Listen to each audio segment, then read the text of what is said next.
নানুরে কাঁথা শিল্প ও দুটি রাস্তা সহ একটি নর্দমার উদ্বোধন। নজির স্থাপন নানুরের আগরতোর গ্রামের সেলাই দিদিমণি তাজকিরা বেগমের। তার দান করা জমিতে জেলা প্রশাসন ও জেলা পরিষদের উদ্যোগে কোল ইন্ডিয়ার সহযোগিতায় তৈরি হয়ে গেল কাঁথা শিল্পের দক্ষতা বৃদ্ধির কেন্দ্র বা প্রশিক্ষণ কেন্দ্র। সোমবার সেই কেন্দ্রের উদ্বোধন করলেন জেলা পরিষদের সভাধিপতি কাজল শেখ, ছিলেন অতিরিক্ত জেলা শাসক কৌশিক সিনহা, নানুরের সমষ্টি উন্নয়ন আধিকারিক সন্দীপ সিংহ রায় সহ একাধিক জনপ্রতিনিধি ও আধিকারিকরা। এদিনেই কার্যত সূচনা হলো 5 দিনের কাঁথা মেলারও, যেখানে জেলার কাঁথা স্টিচের শিল্পীরা তাদের শিল্পকর্ম নিয়ে হাজির হয়েছেন এবং সেগুলো প্রদর্শিত করছেন। অতিরিক্ত জেলাশাসক কৌশিক সিনহা জানান, এই কেন্দ্র থেকে বহু শিল্পী উপকৃত হবেন এবং স্বনির্ভর হতে পারবেন। অন্যদিকে একই দিনে নানুরের চারকল গ্রামে 1,63,63,341 টাকা ব্যয়ে পাকা নর্দমা, 12 কোটি টাকা ব্যয়ে একটি পাকা রাস্তা ও 80 লক্ষ টাকা ব্যয়ে ওই গ্রামেই একটি পিচ রাস্তার জেলা পরিষদের পক্ষ থেকে উদ্বোধন হয়ে গেল এদিন। জেলা পরিষদের সভাধিপতি কাজল শেখ জানান, জেলার প্রতিটি ব্লকে এভাবেই জেলা পরিষদের পক্ষ থেকে করা হচ্ছে উন্নয়নমূলক কাজ। নানুর থেকে শুভদীপ গুইয়ের রিপোর্ট।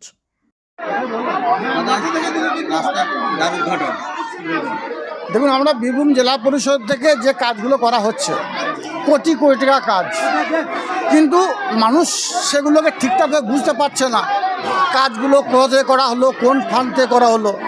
সেই জন্য বীরভূম জেলা পরিষদ আধিকারিকদের সাথে আলোচনা সাপেক্ষে আমরা বীরভূম জেলা পরিষদের পক্ষ থেকে যে কাজগুলো করছি, যতটা সম্ভব পারবো আমরা চেষ্টা করব সেই কাজগুলির দাম ঘোষণা করার এবং সাধারণ মানুষকে জানিয়ে দেওয়া কোন ফান্ড থেকে কত টাকার কাজ করা হলো।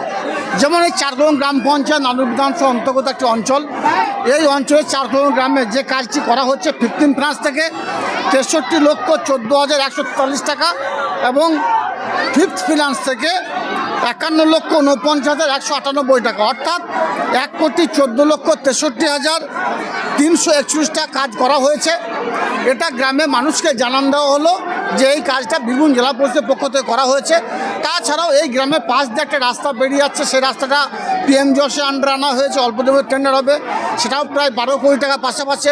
তাছাড়াও এই গ্রামে পাশ দিয়ে আরেকটা পিচের রাস্তা গেছে, সেটাও প্রায় 80 লক্ষ টাকার উপর জেলা পরিষদে করা হয়েছে। এইভাবে বীরভূম জেলা পরিষদের পক্ষ থেকে সারা বীরভূম জেলার যে উন্নয়নে যে কাজগুলো করা হচ্ছে, আমাদের মাননীয় মুখ্যমন্ত্রী মাননীয় মমতা বন্দ্যোপাধ্যায়ের নির্দেশে সেগুলোকে আমরা বীরভূম জেলা পরিষদ আধিকারিকদের সঙ্গে নিয়ে সে এরিয়ায় গিয়ে এরিয়ার মানুষকে জানান দেওয়ার উদ্দেশ্যেই এই উদ্ঘাটনের কর্মসূচি। প্রত্যেকটি ব্লকে কর্মসূচি। কয়েকদিন আগে আমরা রামপুরহাটে গিয়েছিলাম, তারপর পুরন্দুপুর 2-এ গিয়েছি, আজকে চারকল গ্রাম পঞ্চায়েত এসেছি। যে কাজগুলো আগামী দিনে হচ্ছে সেগুলো সব তার উদ্ঘাটন করা হবে এবং গ্রামের যখন টেন্ডার হবে সেই টেন্ডারে যে কাজটা ওপেন হচ্ছে সঙ্গে সঙ্গে গ্রামের মানুষের মধ্যে বন্টন করে দেওয়া হবে যে সে কী মেটেরিয়ালস আছে, কতটা কাজ আছে, গ্রামের সাধারণ মানুষের মধ্যে বিতরণ করে দেওয়া হবে। অনেক কাজ সাধারণ মানুষের অভিযোগ অনেক কাজ পাওয়া যায় না, ঠিক আছে, এবং ঠিকমতোভাবে জেলা পরিষদে দেওয়া হয়, কী কাজ হবে? বিগত দিনে কী হয়েছে আমি জানি না।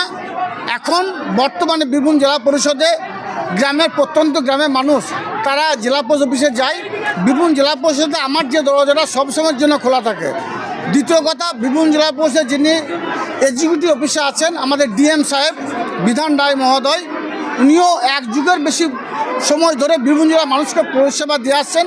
ওনার দরজাটা আমি দেখেছি সবসময় খোলা থাকে। স্বভাবতই বীরভূম জেলার যে কোনো প্রান্তে মানুষ গিয়ে তাদের অভাব অভিযোগ জানাতে পারে, সে যে কোনো বিষয় হোক না কেন, আমরা সেটাকে যত দ্রুত সম্ভব সমস্যা সমাধান করার চেষ্টা অবশ্যই করব।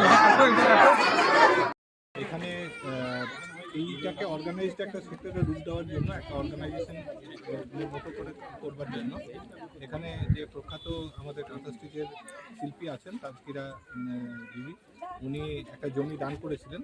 পরে জেলা প্রশাসনের পক্ষ থেকে জেলা পরিষদের উদ্যোগে এবং কোল ইন্ডিয়া লিমিটেডের সহায়তায় এখানে একটি ট্রেনিং কাম রেসিডেন্সিয়াল কাজ করবার একটা জায়গা তৈরি হয়েছে।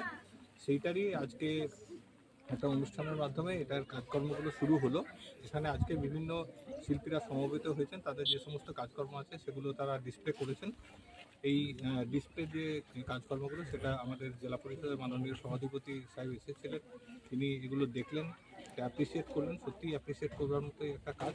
এখানে যে অর্গানাইজড ওয়েতে এই কাজটা শুরু হলো, এখানে ভবিষ্যতে আশা করছি যে বহু কাঁথা স্টিচের শিল্পী যারা আছে ট্রেনিং পাবেন এবং তাদের যে সমস্ত বিক্রি বাটার যে বিষয়গুলো সেগুলো এখান থেকে দেখা হবে। যারা অর্গানাইজেশনের যে সমস্ত অর্গানাইজেশন এর সঙ্গে জড়িত আছে তাদের সকলকে আমি ধন্যবাদ, শুভেচ্ছা জানাচ্ছি। গ্রাম্য পরিবেশে একদম এরকম একটা কাঁথা স্টিচের মানে উদ্ঘাটন কিভাবে দেখছেন? হ্যাঁ, এইটা নানুর তো এমনিতে বেসিক্যালি এগ্রিকালচারাল এরিয়া, গ্রাম্য জায়গা, কিন্তু এখানেই সাথে সাথে একটা এগ্রিকালচারের পাশে অল্টারনেটিভ রয়েছে, কিন্তু এটা অল্টারনেটিভ হিসাবেই তৈরি হয়েছিল যে রুজি রোজগারের একটা ব্যবস্থা হিসেবে কাঁথা স্টিচ তৈরি হয়েছে। এই কাঁথা স্টিচ দীর্ঘদিন ধরে বাংলার একটা শিল্প, সেটাকে অন্যভাবে প্রয়োগের চেষ্টা করা হয়েছে। তো গ্রাম তো সবসময় আমাদের সভ্যতার ভিত্তিভূমি, আমাদের এখনো পর্যন্ত যে নাগরিক সভ্যতা আছে তার ভিত্তিভূমি কিন্তু গ্রাম। ফলে এখানে দীর্ঘদিনের একটা ট্র্যাডিশন আছে যে এই গ্রাম থেকেই বিভিন্ন জায়গায় এই কাঁথা স্টিচের বিভিন্ন দ্রব্য সাপ্লাই যায়। তো আজকে সেটা অর্গানাইজড একটা ওয়েতে এখানে স্টার্ট হলো, এটা ভাবতে সত্যি ভালো লাগে। যে সমস্ত মহিলারা এই কাঁথাগুলি তৈরি করছে তারা কি রাজ্যের মানে বিভিন্ন যে সমস্ত সরকারি প্রোগ্রাম বা মেলা হয় সেখানে কি তারা সহযোগিতা পাবেন? এনারা এতদিন আইদার সেলফ হেল্প গ্রুপের সদস্য হিসেবে বা ইন্ডিভিজুয়ালি জয়েন করতেন। এখানে এখন যেটা হলো সেটা হচ্ছে যে এখানে যে এই অর্গানাইজেশনটা হলো, এই অর্গানাইজেশনের পক্ষ থেকে মার্কেট লিঙ্কেজ বা ফরওয়ার্ড লিঙ্কেজের ব্যবস্থাটা আরও সুচারুভাবে করা হবে বলেই আমার ধারণা। Yes. ঠিক আছে।